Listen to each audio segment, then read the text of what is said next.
Happy New Year. We're starting the year off with such an empowering episode today. I'm chatting with abundance mentor and author of Your Inner Billionaire, Debbie Dobbins. We chat about how to shift from scarcity to wealth. Debbie shares belief-changing questions and exercises that you can use today to set you up for an amazing 2026 and beyond. Welcome to the Manifestation and Money Podcast, the show where we tackle the taboo topics of money and manifestation. I'm your host, Jenny Schultz, former 9-to-5 grinder who ditched the status quo and went all in on creating a life I love. Yes, I use manifestation. Yes, I took action. And yes, I created a 7-figure net worth before turning 40. Every week, I'll bring you inspiring stories with money mavens and manifestation masters. From learning how to make more, save more, and grow your wealth to unlocking the power of manifesting your dream life. I am so excited to play in this space with you. Let's jump into creating a life you love. Welcome to the Manifestation and Money Podcast, Debbie.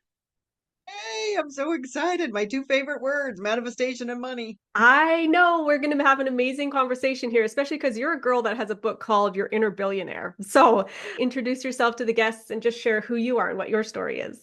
Oh my goodness, I'm going to take up the whole 20 minutes.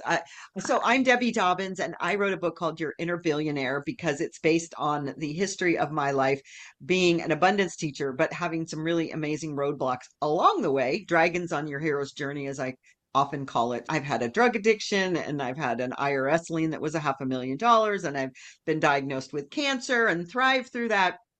And through it all, it's always been about the abundance, because abundance is an internal process. And as I said, I love the idea of manifestation and money because I've been teaching manifestation, the law of attraction, for that many years as well. And I always tell everybody, you don't just manifest something, you're manifesting every single day. The question is, do you want to direct that manifestation to see in your reality what you want to see? So I love talking about those topics because they're so important.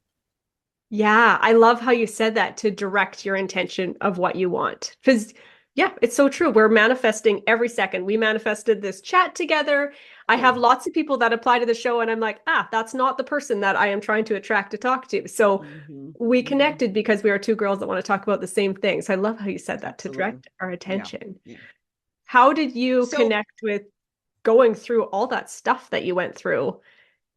You know, I really believe that my life, I believe everybody's life is, they've come in with a process that they are living through. Somebody might want to come in and practice patience, or somebody might want to come in and practice abundance. We all come in with an intention.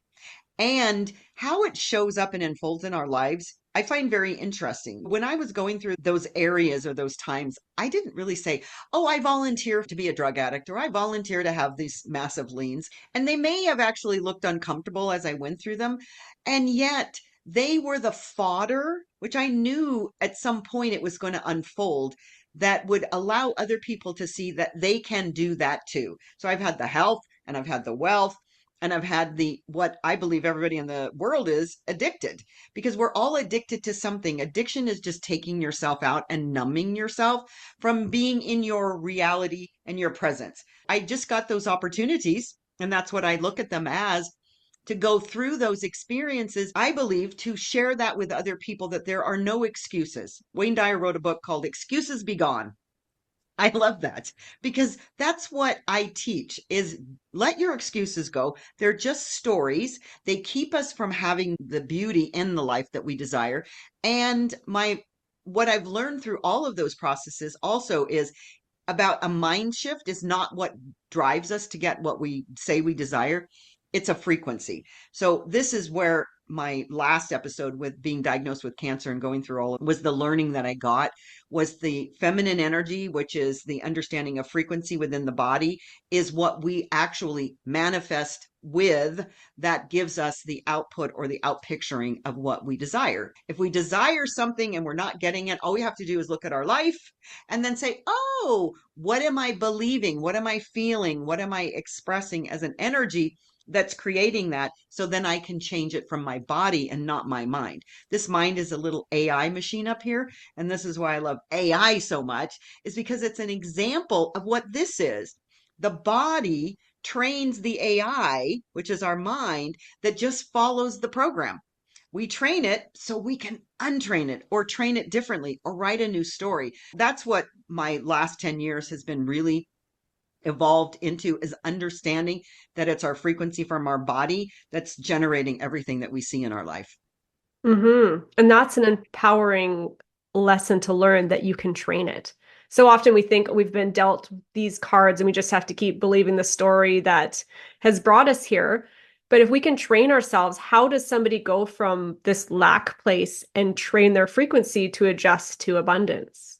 That's really the foundation. And that's the question that I get the most often is, if I'm broke, how do I get out of that belief structure? Because it is just a story that we've told ourselves. And over these many, many years, I've studied neuro linguistic programming and neuroscience and body and somatic activities, because it's all connected to one another. The very first place that we start, and this is why I have 2 chapters in the book on gratitude. And people, as soon as they hear the word gratitude, I can hear them clicking off right as I'm speaking, because people have put the gratitude component in this box of, well, sure, I've heard that a million times, write a gratitude list. And that's not the gratitude I'm talking about. I say it's gratitude on the go. One chapter is about the science of gratitude in the book, and the other one is on the spirituality, because they're both the same. But I talk about it from the perspective that gratitude is the gateway to everything. I was broke and on food stamps when I was diagnosed with cancer. I had no money. I mean, it was just, the money just showed out of the ethers when that happened. However, it brought me to a place on my knees of being broke and on food stamps. And so I don't have this empathy, but not empathy, but a sorriness for people that are broke, because I've been there. I mean, it wasn't the first time, but this time it was pretty devastating. And it's when you get into gratitude about where you are in that moment that you begin to see the light.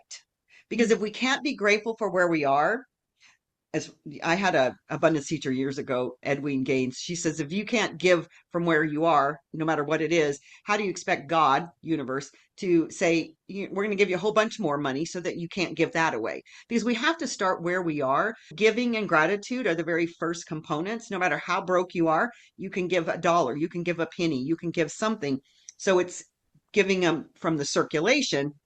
But second of all, it's the gratitude. And when I would talk about gratitude on the go, it's living in gratitude. It isn't in the morning writing a gratitude list of 10 things. I'm grateful that I have a wine glass to put my water in, because anything tastes better in a wine glass. I'm grateful for the speaker, the microphone, that I can speak to you. I was thinking about this the other night. Every time I leave my kitchen, when I first moved into my house, there was only one light switch for the whole kitchen, and it would drive me crazy. I had the electrician come in after a very long time, and every time I push the button, I say a prayer of gratitude, because it makes my life easier. We don't realize how easy our lives are. And even when we're broke, we live in a very comfortable place, especially if we're in the northern hemispheres of the civilized world. And so it's so important to really be in gratitude all the time. It isn't okay, I'll be grateful when something happens. I'm grateful now for every single thing and experience in my life. And when I start taking it for granted, then I start seeing results that replicate that or mirror that back to me. Those are really the places that we begin when I start working with people. Then I do timeline therapy and neuro linguistic, all kinds of hypnosis. There's fun things to do to rewire the AI, but we have to begin with the feeling of gratitude. That is the simplest thing anybody can do starting right now. Yeah. And that, I can imagine, would be a trickier starting point if you were at rock bottom. But is it or isn't it? Because then maybe it's more obvious the things you are grateful for when there's only a couple things in front of you. Actually, that was my experience when I was that broke, is because it was easier. I thought, oh my gosh, I got this much. I have to take care of this and I'm done. And I can spend the rest of my time being in meditation. I was very meditative, very reflective. I was doing more holistic healing stuff besides the medical interventions. And it was a time in my life that and I hear this from women all the time. I have a podcast that they get to that place that I call it the universe, God, whatever word you want to use, but it'll slam you right down. It'll say, you are doing this. Now you have to sit. You have to sit down and you have to take stock. And it usually happens in a illness form. Mine happened in a very dramatic ill form. And it allowed me to sit down, not sit all the time, but literally sit down or lay down in a way that I had to be self-reflective about what was happening and be connected to myself and be in the present moment. This is one of the challenges that we have as a society, is that we're in this hustle mode, especially women, because we're in the hustle, hustle, hustle. We don't ever take that moment to be in the present moment. And that is the most important moment that we have. And when we can become aware and conscious, that's when manifestation starts to look the way we feel that we want it to be, not the way that we are doing it on autopilot. Interesting. And for you, like connecting with meditation, I know you also have an exercise called future journaling. Is that something that you connected with when you were in that space too? I've been doing future journaling for almost 30 years. It is one of the most powerful things. I call it future journaling. It's just a word that I made up. And yet it is, you can do it. I do it on, people can just talk on your cell phone. There's nobody on here, but it, it imitates us speaking to a friend. I say sometimes do it with a phone because you're using your voice. There's a resonance with our sound and our vibration that way. But I've also done it for the most part in my life just by journaling. And it is journaling the experience or talking out loud the experience as if you're speaking to a friend in your future. Something like, I'm talking to somebody. Oh my gosh, I just landed this experience in Italy that this company is paying me $10,000 to fly there first class. And then once I get there, it's $100,000. I'm going to speak to these women and I'm leaving tomorrow. How exciting. Do you want to go with me? So that's in a present tense moment, or I could do it from the reflection of having already been in that speaking experience. I think it's just so fascinating as a hypnotherapist that our minds and our bodies don't know the difference between what we tell it and what's reality. But we have to do it in present moment. Language is one of the most important things that we don't pay attention to. And I have a whole chapter in the book on that as well. I will do something is nowhere near the power of I am. When we claim I am, that's a declaration that that's who I am. When we say I'm sad, we're right. I say I'm tired, I'm right. I'm powerful, I'm right. I am, and fill in the blank. It's really interesting to do the future journaling because you begin to create what appears to be a fantasy world, but it's not. It's a direction to the universe that then starts rearranging the entire universe to make it happen, which is the manifestation piece. Yes. And I noticed that when you were doing that, you were infusing, even your example, elements of joy and playfulness into your future. Do you find that is a good connection for you to get those emotions? Yeah, because it's all emotion based. Everything that we do, every belief, every download, every consistent practice habit that we've created is started as a feeling. We had these experiences, which I think is fascinating because we had all of our experiences that get downloaded into our body with these chemical signatures between the ages of 1 and 8. Imagine, because we're sorting and filtering, to understand NLP, we're sorting and filtering our entire existence. We are basing it on an experience that we had when we were 2 or 4 or 6 or 8, and then creating a belief around it. And then after the age of 8, we just practice it until we say, oh, that's just a story that I told myself. If it's a story, then I can change it. That's why timeline therapy is so beautiful, because we can go back and rewire the programming from where we are today. And it is that emotion that created the experience in the first place. Everyone has a money story, which came from an emotional signature somewhere when we're young. And I use the example of a family. If you're in a family and the electric man comes every month to your house when you're little and they turn it off because your parents just didn't have enough to pay the bill.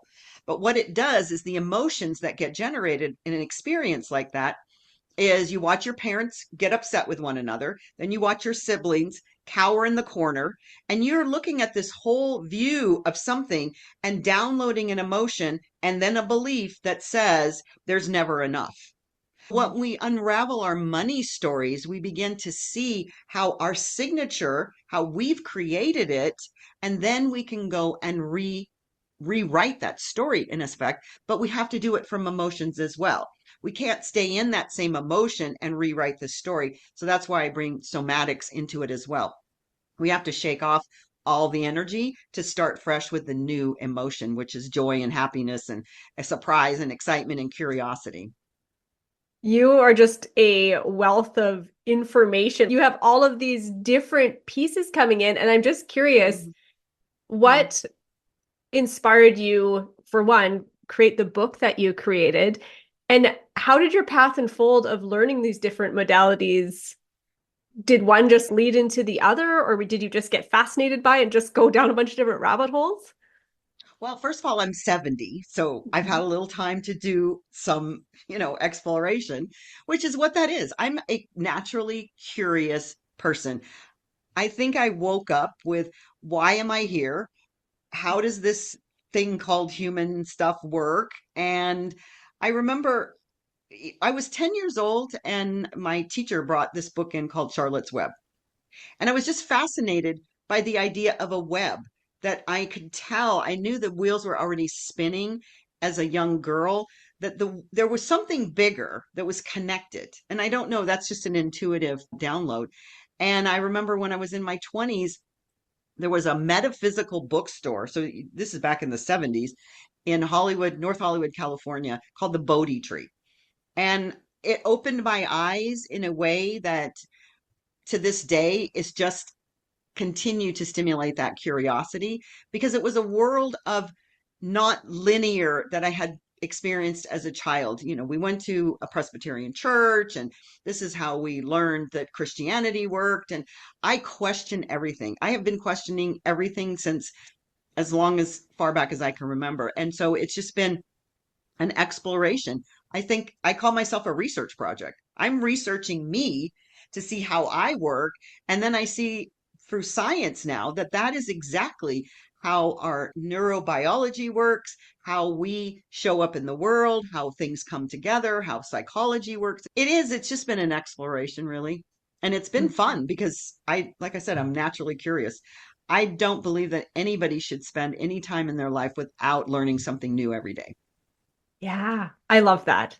Every time my kids tell me, "Oh, I'm bored," I'm like, "How? What? How can you be bored? You just go sit in the corner there and something will come to you." Yeah. There's not a chance to be bored in this world that we are in right now with the amount of resources at our fingertips. Yeah. Well, I appreciate you being on here today because I think you're just delightful and all of the wealth of information that you embody. If somebody is listening and they're like, I'm at this place and it doesn't quite feel good, where do you suggest they start to shifting gears to embodying the next level of themselves? Website that has my book. You can get the book, a digital copy for free. My website is because I am the Debbie Dobbins, thedebbiedobbins.com. And you can get the book there, but there's also some fun freebies because I never want money to be a barrier to somebody. If I was broke and on food stamps, I would want something that I could start down a path with no charge. And yet, when you start down the path, then you build up your muscle, your money muscle, so that you can then buy things later. Because at this point, I want everybody to know in their bones that they can be, do, or have whatever they want. The only thing that gets in our way is us. That's it. Mm-hmm. And I that's love the truth. that is the truth. And we love the truth around here. Right. What would be your biggest advice for someone to go out and create a life they love? I would say I get this question quite often, and it seems like I evolve even these days. And one of the things that I'm really keen on right now is people challenging their beliefs. Mhm. Byron Katie wrote a book. Oh gosh, I'm going to forget the name of it. Anyway, she has these 4 questions. When we have a belief about something, we don't ever question it because the beliefs are keeping us stuck. Is this true? Is our first question. Can you prove it's true? Because we can't really prove anything is true. And then who would you be if you didn't succumb to that belief anymore? And what would your life be like if you didn't? And those questions in and of themselves are so powerful. And it is just challenging your beliefs. If your belief is money is evil or money is the root of all evil, challenge the belief. If your belief is I don't have enough, challenge the belief. If your belief is that every time I write a check, it bounces. I mean, there could be so many different money beliefs, but begin to really be aware of your money beliefs and then challenge them. Challenge them and see if you can prove them, because that in and of itself will get your mind in a different state.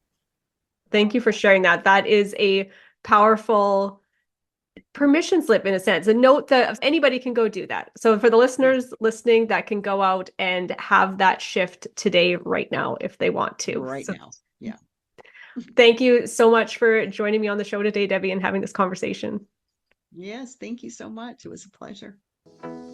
Thank you for hanging out with me on the Manifestation and Money podcast. If you're ready to take your manifesting to the next level, come join me inside the Manifestation Playground. It's an intentional space I've created to explore, experiment, and expand your manifestation potential. It's where the magic happens. So head on over to www.manifestationplayground.ca to find out more. Until next time, keep dreaming, keep taking aligned action. Cheers to creating a life you love.